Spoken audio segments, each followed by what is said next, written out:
نحمده ونصلي على رسوله الكريم اما بعد فاعوذ باللہ من الشیطان الرجیم بسم اللہ الرحمن الرحیم۔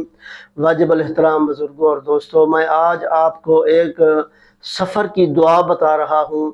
جو لوگ سفر کرتے ہیں، پیدل سفر کریں، گاڑی پہ سفر کریں، جہاز پہ سفر کریں، کسی چیز پہ بھی اگر سفر کرنا ہے تو گھر سے نکلتے وقت جو ہے وہ دعا پڑھنی ہے۔ جب سواری پہ بیٹھنا ہے تو وہ دعا پڑھنی ہے، اور پھر اس کا فائدہ کیا ہوگا؟ اللہ پاک کی حفاظت میں آ جائے گا۔ تو اس لیے اس کو جو ہے یاد رکھیں اور پڑھا کریں، کیونکہ اس کا بہت سارا فائدہ ہے، اور حادثاتی موت سے جو ہے وہ بچ جاتا ہے۔ تو آج کل حالات ایسے ہو رہے ہیں جن کو کلمہ بھی نصیب نہیں ہوتا، ایسی موت آتی ہے، حادثہ ہو جاتا ہے تو کلمہ بھی نصیب نہیں ہوتا، توبہ استغفار بھی نصیب نہیں ہوتی۔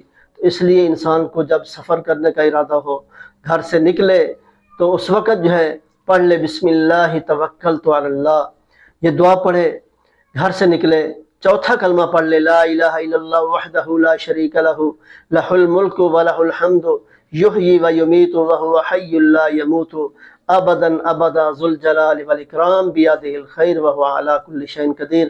چوتھا کلمہ پڑھ لے، اور پھر اس کے بعد جب سواری پہ بیٹھنے لگے، بیٹھ جائے سواری پہ، تو پھر دعا پڑھے بسم اللہ الرحمن الرحیم سبحان الذی سخر لنا ھذا وما كنا له مقرنین وانا الی ربنا لمنقلبون۔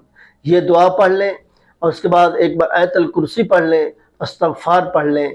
تو سفر کے دوران جو ہے کلمے کا ورد رکھیں، استغفار کا ورد رکھا کریں، تو اس کے اندر بہت سارے فوائد ہیں۔ تو دعا ہے اللہ تعالیٰ ہم سب کو عمل کی توفیق عطا فرمائے۔ جب انسان یہ پڑھ لیتا ہے تو اللہ کی حفاظت میں آ جاتا ہے، اللہ اپنے ذمہ اس کی حفاظت لے لیتا ہے، فرشتے اس کی حفاظت کرتے ہیں، تو اس کے گھر کی حفاظت کرتے ہیں۔ تو دعا ہے اللہ تعالیٰ ہم سب کو عمل کی توفیق عطا فرمائے اور صحیح معنی کے اندر پڑھنے کی توفیق عطا فرمائے، آمین۔ وآخر دعوانا الحمدللہ رب العالمین۔ اگر ویڈیو اچھی لگی تو اس کو جو ہے آگے شیئر کریں تاکہ دوسرے لوگ بھی اس سے فائدہ حاصل کر سکیں۔ دعا ہے اللہ تعالیٰ عمل کی توفیق عطا فرمائے۔